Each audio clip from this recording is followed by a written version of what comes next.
dia de hoje, eu gostaria de falar com vocês sobre a parábola de Jesus chamada Parábola do Joio, registrada em Mateus, capítulo 3, versículos 24 a 30 e 36 a 42. Invocamos o Senhor Deus e pedimos a sua bênção neste devocional. Amém. Quando nós nos comunicamos, especialmente quando escrevemos, precisamos estar atentos. Estar atentos porque existem formas que parecem iguais, mas não são. Por exemplo, ir ao encontro de e ir de encontro a. Parecem iguais, parecem a mesma coisa, mas o significado é bem diferente. Ir ao encontro de é se aproximar, chegar perto, encostar.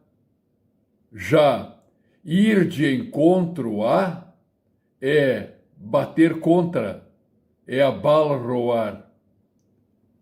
No mundo animal, existem animais também muito parecidos.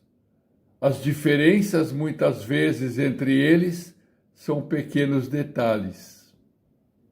Nesta parábola, Jesus compara o trigo com o joio. Os dois são muito parecidos, especialmente quando estão crescendo. Na parábola, Jesus diz que um semeador semeou em sua propriedade semente boa, semente de trigo. Mas um inimigo semeou no meio do trigo uma semente ruim, chamada joio. E as duas cresceram juntas. Quando os trabalhadores notaram que no meio do trigo havia o joio, perguntaram ao semeador se deviam arrancá-lo. O semeador mandou que deixassem os dois crescer e na hora da colheita fariam a separação. Não deviam correr o risco de, ao arrancarem o joio, junto arrancarem também o trigo. Jesus explica que o semeador é o Filho do Homem. O trigo representa os filhos do reino, aqueles que foram chamados pelo Evangelho e receberam a fé como dom de Deus. O joio não foi plantado por Deus, mas pelo diabo. Por isso isto mostra que o mal possui uma origem espiritual. Martinho Lutero ensinava que o diabo procura continuamente corromper a obra de Deus. E corrompe a obra de Deus semeando falsas doutrinas, escândalos e incredulidade. Assim, pode acontecer que nem tudo o que existe dentro da comunidade visível da igreja pertence realmente ao reino de Deus. Por isso, os cristãos devem estar atentos para não serem enganados. Jesus está chamando a atenção para o fato de que, dentro das congregações cristãs, podem existir falsos cristãos que procuram semear a discórdia, o erro e a dúvida. A nós, cristãos verdadeiros, compete ficarmos fiéis. Quando na parábola os trabalhadores quiseram arrancar o joio, o semeador mandou esperar a colheita. Quando então, na colheita, os falsos serão desmascarados pelo próprio Deus. Sobre o joio, o apóstolo Paulo, em Romanos, capítulo 16, versículo 17, aconselha e diz: Irmãos, peço que notem bem aqueles que provocam divisões e escândalos, em desacordo com a doutrina que vocês aprenderam. Afastem-se deles. Por isso, uma das grandes verdades que precisamos saber é que a Igreja é santa por causa de Cristo e de sua palavra, mas os seus membros continuam sendo pecadores. Por isso, a presença do joio não deve escandalizar os cristãos e nem levá-los ao desânimo. Agora, precisamos crer e guardar os conselhos finais. Primeiro, a parábola do trigo e do joio ensina que o reino de Deus já está presente neste mundo, mas ainda convive com a realidade do pecado. Segundo, a graça de Deus está sempre conosco.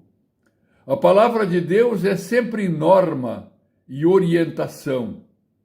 Deus é paciente com os falsos cristãos. No juízo final, eles serão desmascarados. E terceiro, nós cristãos somos chamados a permanecer como trigo, sempre alimentados e orientados pela palavra e pelos sacramentos, confiando sempre no perdão e na justiça de Cristo. Continuemos aguardando o Senhor no dia do juízo, quando Ele reunirá todos os fiéis em seu reino. Deus nos guarde. Amém. Querido Senhor, nós te agradecemos, porque somos trigo.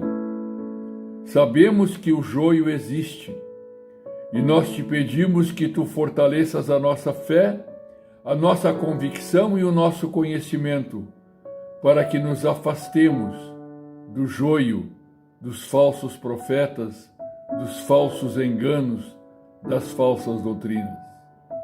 Também, Senhor, além de fortalecer o nosso conhecimento e fé, pedimos que fortaleças também o conhecimento e a fé de nossos familiares, nossos parentes, nossos amigos e de todos os irmãos na fé. Isso nós te pedimos, Senhor Deus, em nome de Jesus, o nosso Salvador. Amém.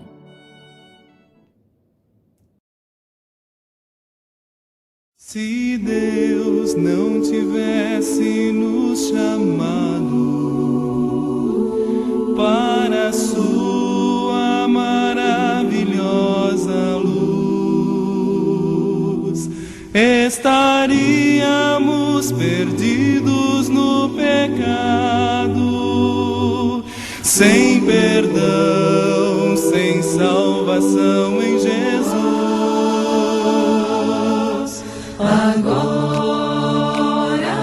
somos raça eleita de Deus, povo escolhido, chamados filhos seus. Agora temos vida e perdão, amor e esperança no coração. Ó Deus, que misericórdia, pois nos dás a vitória. Se Deus não tivesse nos chamado para a sua maravilhosa luz, estaríamos perdidos sem perdão, sem salvação em Jesus. Agora somos raça eleita de Deus, povo escolhido, chamados filhos teus. Agora temos vida e perdão, amor e esperança no coração. Ó Deus, que misericórdia, pois nos dás a vitória. Agora somos raça eleita de Deus, povo escolhido, chamados filhos seus. Agora temos vida e perdão, amor e esperança